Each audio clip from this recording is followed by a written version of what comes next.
आज हम पाठ्यक्रम से पार भाषा में वाचन कौशल यानी पठन के अंतर्गत वाचन कौशल के बारे में अध्ययन करेंगे। तो वाचन कौशल के अंतर्गत हम देखते हैं कि वाचन में सबसे पहले हम देखते हैं वाचन का अर्थ। वाचन वह प्रक्रिया है जिसके द्वारा हम वाचन के जरिए किसी भी पाठ्य पुस्तक को, किसी लेखन को, किसी भी उसको हम पढ़ने से पहले वाचन का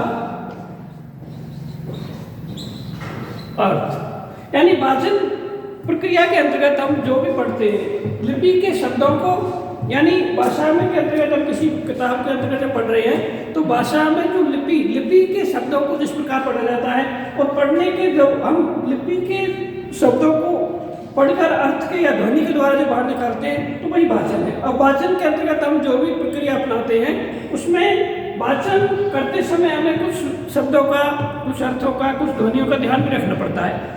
जिस प्रकार जो ध्वनि जिस उसके आधार पर बोली जाती है उसी को उसी आधार पर बोला जाए, क्योंकि अगर हम वाचन प्रक्रिया के दौरान ठीक तरीके से वाचन नहीं करते हैं तो वो वाचन का बच्चों पर विपरीत प्रभाव पड़ता है। इसलिए वाचन का महत्व या वाचन के अर्थ के अंतर्गत वाचन को एक ठीक तरीके से होना चाहिए। वाचन एक कला है। अगर हम अपनी कला को अच्छी से प्रदर्शन करते हैं तो अच्छी इफेक्ट पड़ेगा। इसलिए वाचन के समय अध्यापक को अपनी पूर्ण तरीके से आधार पर, पूर्ण संतुष्टि के आधार पर वाचन करना चाहिए, क्योंकि वाचन का अर्थ स्टूडेंटों पर डायरेक्ट ही पड़ता है। जैसे हम, क्योंकि वाचन बच्चे होते हैं वो एक अनुकरण सिद्धांत के आधार पर कार्य करते हैं। जैसा हम बच्चों को पढ़ाएंगे या जैसा हम वाचन करेंगे बच्चे उसी की नकल करते हैं, उसका अनुकरण करते हैं। इसलिए वाचन बहुत ही आवश्यक होता है और वाचन करते समय अध्यापक को उसका शुद्ध प्रत्येक ध्वनि वर्ण का आधार रखना चाहिए।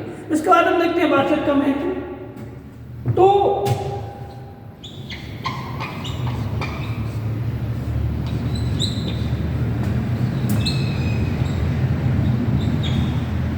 वाचन का महत्व, तो वाचन के महत्व की जब हम बात करते हैं तो वाचन प्रक्रिया के अंतर्गत वाचन एक ऐसी कला है। तो वाचन जो हम पढ़ रहे हैं या वाचन का महत्व इसलिए है, जैसे हम पढ़ते हैं तो प्राचीन समय जितने भी धार्मिक ग्रंथ हैं या साहित्यिक ग्रंथ हैं या ऐतिहासिक ग्रंथ हैं, उन सारे ग्रंथों को पढ़कर या उनको हम अपने जीवन में काम में कहाँ तक ले सके, ये सारी अंतर वाचन क्या है। और जब तक हम वाचन या हम पढ़ना नहीं जानते या वाचन करना नहीं जानते तो वाचन महत्वपूर्ण नहीं होगा। इसलिए वाचन करते समय या वाचन को हम देखते हैं कि वाचन एक महत्वपूर्ण माना जाता है और वाचन का महत्व मनुष्य के जीवन में बहुत ही आवश्यक है। जब तक वाचन ठीक तरीके से नहीं होगा या वाचन, अगर हम वाचन नहीं जानते हैं या वाचन करना तो वाचन नहीं करते तो हमें अपने इतिहास के बारे में, पढ़ने के बारे में और सारी जानकारियों के बारे में हम पूर्ण रूप से नहीं जान सकते। इसलिए वाचन भी बहुत ही जरूरी है। इसके बाद हम देखते हैं वाचन के रूप। तो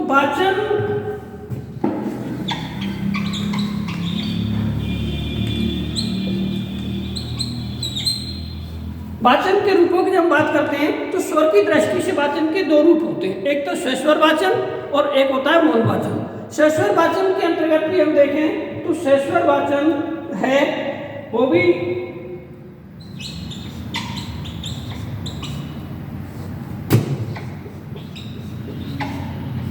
सस्वर वाचन भी दो प्रकार से होता है। एक तो होता है व्यक्तिगत वाचन और एक होता है सामूहिक वाचन। जब टीचर किसी क्लास में आदर्श वाचन के जरिए बच्चों को पढ़ाते हैं तो आदर्श वाचन जब पूरा हो जाता है तो हम छात्रों से सस्वर वाचन करवाते हैं, क्योंकि सस्वर वाचन के जरिए छात्रों के जो मात्रा संबंधी अशुद्धि है, स्वर संबंधी अशुद्धि है या कुछ ऐसी अशुद्धि आ जाती है जिसको पूर्ण रूप से नहीं बोल देते हैं, तो हम जब सस्वर वाचन करवाते हैं सामूहिक रूप से तो उसके द्वारा हम उनकी गलतियों को बच्चों को समझा के और समझाने के बाद में उनको उस गलती का दोबारा उपयोग न करें। इसलिए सामूहिक या सस्वर वाचन के अंतर्गत हम बच्चों की त्रुटियों को दूर करते हैं, जिससे नेक्स्ट में बालक उस प्रकार की गलती का दोबारा से रिवीजन नहीं करें। इसके बाद में एक सस्वर वाचन व्यक्तिगत और उसके नेक्स्ट है मौन वाचन।